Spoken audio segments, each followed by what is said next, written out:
This is Midwest Cover Crop Chronicles, where we explore the experiences of Midwestern farmers who are transforming their fields through cover cropping. Each episode, we'll hear from farmers who are cultivating success, enriching their soil, and fostering sustainability. Join us as we uncover the victories they've celebrated, challenges they faced, and lessons they've learned along the way. Today, we are joining Kevin Connelly, who farms near Byron, Minnesota. Our operation here, I'm third generation. We've got a dairy farm, smaller dairy farm. We milk 60 cows. We raise dairy cows for replacement heifers, dairy beef. For crops, we've got corn, beans, alfalfa, clover. We've got grasses mixed in, like a sorghum. We'll always have a little sorghum on the for diets for our cattle.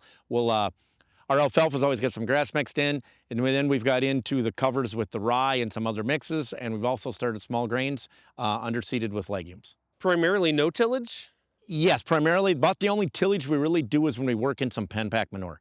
The liquid manure is put in with a low disturbance bar. So we probably do 20% of our acres tillage, 10 to 20%, and that's just a real light till. Our first year using a cover was 2012, actually, on that field behind us. We had a third crop alfalfa that was not very good, so we hauled manure on it. Had a young man working for us that said, why don't we do some cover crops on here? So we put a triticale in. First part of August. The next year was prevent plant, which was 2013. So we had a lot of ground that didn't do anything. And we have a farmer group, farmers around here, we call it the Byron area farmers.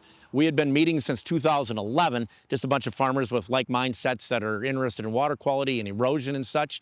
And we got a group together, and a lot of our prevent plant acres all got covered. And in our case, they got covered, and then we harvested most of them for forage. What was the motivation behind really getting started with those cover crops? Water quality, soil erosion, water infiltration, and then the more you got into it, well, to add to that a little bit, it was also getting 2 crops per acre. So instead of getting bigger, we could just get more tonnage per acre for our livestock. And then once we got into it, we found what the water infiltration did. We also found if we could take a crop of rye off here, we'd get 1 to 2 tons max, usually 1 to 1.5 tons, and then we no-till soybeans into it.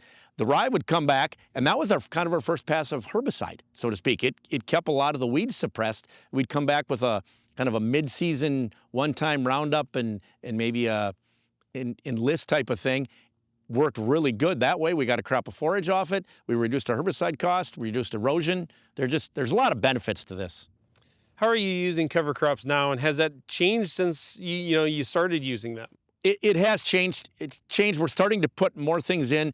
Like the field we're standing in, that's still 2 bushel because we're going to harvest that for forage. We've taken other fields and started to do more species mixes. I would say for us, that's still very much in the learning stage, kind of deciding what meshes with what your cool season grass and your warm season grass, and if you can get a brassica growing in there and maybe a legume, and just seeing how they all mix together for water infiltration, to see, and if you do that, how does that field compare to if you didn't do it? So if you leave strips in it one way or the other, there's a number of us around here that we like learning together, and we're not afraid to admit our mistakes. We're happy to share what we learned and our good fields, but we're also very, very open about our mistakes so we can all learn from it. So the field that we're standing in, this is a drilled cereal rye, and you said 2 bushels per acre. Correct. Have you done any aerial seeding or broadcast seeding? We have not. Some of the neighbors have done it. Probably, I would tell you the most successful around here is the drilling, and then the next most successful would be the guys that broadcast it and then hit it with a turbo till. Okay. That would be the second. The aerial seeding and then just not getting the soil contact seems to be more hit and miss. But we're a big fans of drilling it in, or I can show you some fields that are really nice that have been broadcast and then turbo-tilled. Now, are you planting your corn and soybeans into the cover crop, or are you trying to get it terminated ahead of that? We plant the soybeans in. I think soybeans and cover are a no-brainer to me. Like they go hand in hand. Planting the corn green into the rye, there's a few rules there that we've learned over the years. We were always taught that we couldn't do that because of the allopathy, was what we were told. The first year we did corn green, we took 1.5 tons of rye off of it, and we had a neighbor come over with his planter, and he had 32 on his planter. And we had decided that it was more of a nitrogen issue than an allopathy issue. So I told him, I said, you plant it. I said, turn your planter off in one spot. Don't tell me where it's at. We want to see if we can find it. We could find it. The allopathy is not a problem. You got to make sure you put nitrogen with it. And the other thing I'd tell you with the corn, the sprayer's either got to lead the planter in or it's got to follow it out of the field. Do not think that you can plant it, and then if you get a rain event and you're 10 days, 2 weeks, 3 weeks later, it's going to be all right, because it's not. I can tell you that. I've experienced that. How have you really incorporated cover crops into your crop rotation as a whole, or your system as a whole? You talked about having multiple different crops, and you've moved into basically a 3-year rotation, right? Yep. How have cover crops been a part of that strategy? Our farm has evolved, and we're not like most of the neighbors because we've got livestock, in particular dairy. So it's evolved a little bit different than the neighbors have. Cover crops, and I would label oats as a small grain as a cover, and also our sorghum as a cover crop. So they both have gotten in there. The fields that are a little bit bigger that we don't use for hay so much or for forage, those have gotten into a 3-year rotation of corn, beans, and oats. And then the oats will have the clover with it, and if we want to take a crop of hay off that, we can.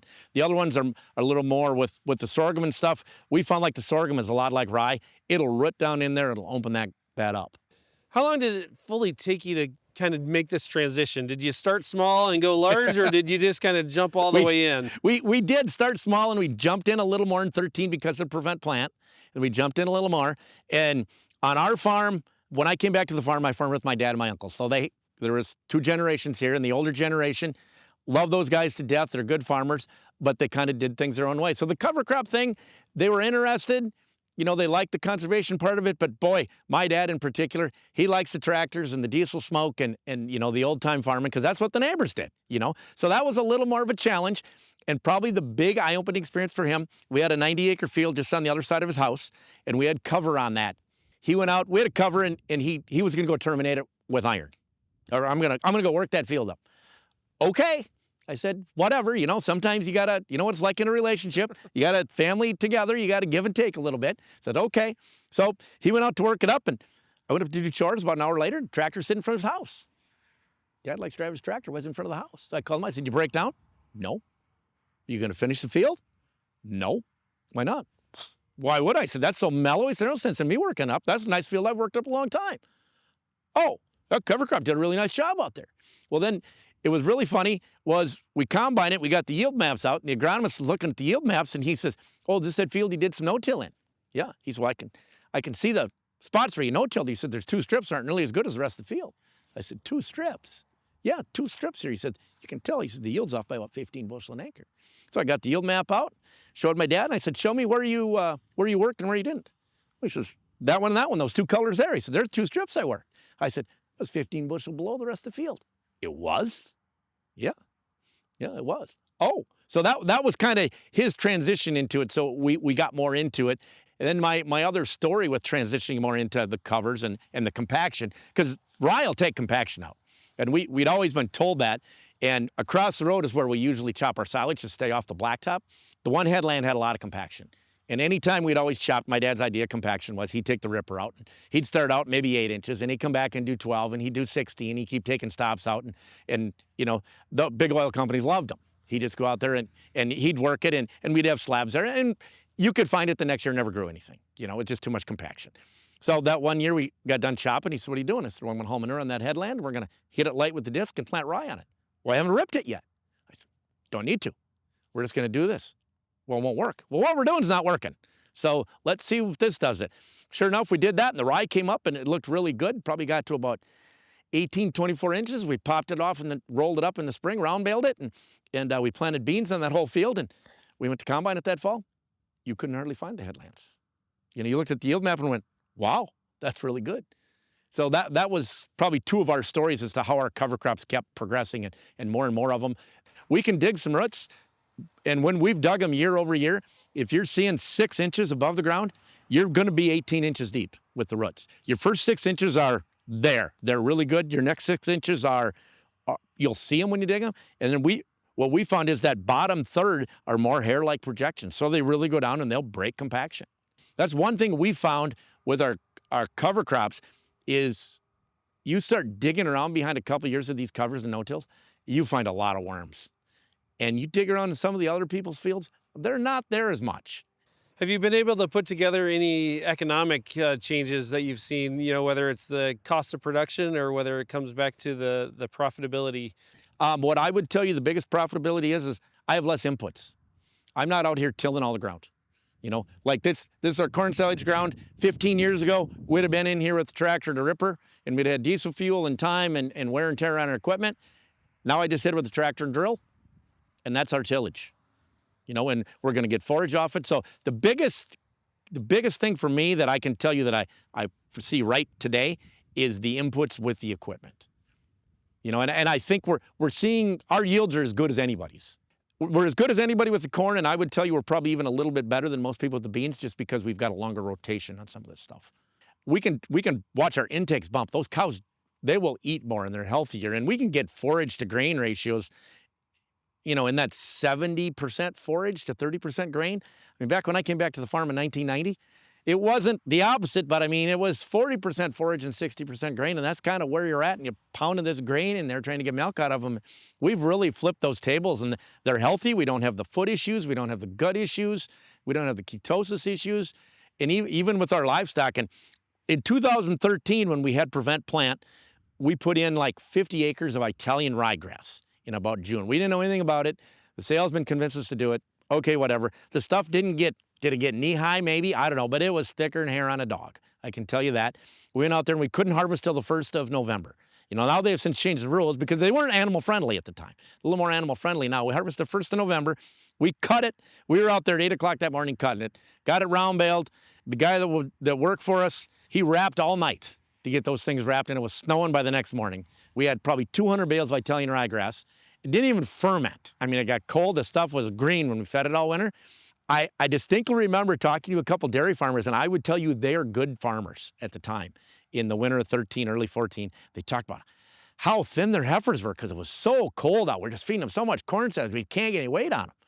I just kind of thought, wow, my heifers got really good condition, but they're eating this Italian ryegrass, and it was bright green. It looked like we just harvested it. They just stood at the feeder all day and ate it, and they loved it. Ours had cover on them. And that was one of the things that told me is, we always kind of like feeding grass, but this grass thing is a little more real than we think, and I distinctly remember that. And these dairy farmers that told me that, they're good dairy farmers. Let's talk a little bit about, maybe what you've observed as far as your production resiliency. We're not getting all the real erosion, so just some of those spots you would see where it eroded away, you were getting nothing. So it's opened up the whole field. I think it's even fields out from front to back, top to bottom, so to speak. It's given us water infiltration, so we don't have the really wet spots. And some of it, like we talked about, was the wind erosion, but a lot of it's the water erosion. Like I said, I'm going to reference that field up there because that's a shining star to us, but that's pretty rolly. We have no waterways in that field. As a kid, we always had waterways in there. We just don't have it anymore. And that ground seems to just take that water. And we're finding that like in these fields here. Same type of thing. The more we use these covers, the more the water comes in and just evens everything out. Why do you think some farmers, really can take to and adopt cover crops and be very successful, while others may struggle with it and maybe even get to the point of failure where they've got to the point of no return and then they don't come back to it? It's mindset, and don't jump in with both feet. Do a small field, have a plan, have a couple mentors. It's okay if you fail, but don't. If you've got, pick a number, 1,000 acres that you farm, don't jump in with 500 acres. Take a 20 or a 40 or something and have a plan, have a mentor, and jump in and communicate with people on what you're seeing and go about it. I think that's part of it is some of these people have jumped in both feet and then it fails like, whoa, mine didn't work great this year either because of the weather. You got to jump in with a little bit, understand it, where you're going, some of the management practices you have to change to do it with your tillage and stuff. And some of it's just mindset. People like doing what they've done forever. One of the things I tell people is there are programs out there that can help you financially get into this. Like our county soil and water program is great. With they'll pay us to plant green. And some of the other ones, Practical Farmers of Iowa, and some of those, you can get a little bit of money off that. So you can offset this and you can kind of learn as you go. And the big thing is you got to have mentors. I think that's the mentors, and you got to be willing to change your mindset a little bit and say, what we're doing isn't working. We had 3 inches of rain in an hour, and I've got erosion. I've got to do something about it. In our case, we're here on the west side of Rochester. We've got a creek right down there. That thing runs right down through town. If somebody's got a problem with the water going through Rochester, I want them to come see me. I want a seat at the table for that conversation. That's kind of where our farmer group came from. If there was a problem, we want a seat at the table. We want to help you solve the problem, and we think cover crops have helped to do that. What are some of those key management decisions that they have to be changed when you adopt cover crops, when you start into this to really be successful? Well, in our case, you put the cover crops in, you got to get more into no-till. And most people don't want to do that. They still like going out there and planting. They don't think they can plant into this when it's 18 inches tall next spring. You know, that is a disaster in their mind. And if it's a disaster in their mind, it's a disaster. Trust me. Even though they can have a field next to me and I do it, and my yield can be the same as theirs, it wasn't going to be right. So some of it's a mindset. You got to get used to the no-till thing. Get used to the fact that you don't need to bring all that big equipment out. That's just a tough cookie to crack for a lot of people. What trends in cover cropping are you looking forward to the most? The multiple species, and then a little bit with the camelina with these oilseed plants. A little bit of that can we basically another double cropping. So if I'm going to take some of my winter rye and feed it for forage, can I put some camelina in and double crop it? I think that's on the horizon. I just kind of want to see it develop a little bit more before I dive into it. Well, Kevin, thank you for telling us your cover crop journey and your story on how you've been using cover crops. Thanks for coming, Mark. Appreciate it. What key takeaway did you hear from Kevin? I heard Kevin found success by continually learning how to evolve his cover crop management. Thank you for joining us on this episode of Midwest Cover Crop Chronicles. We hope you found inspiration in Kevin's experiences. Remember, each cover crop acre sown is a step toward healthier soils and a more resilient future. And if you enjoyed today's episode, please share it.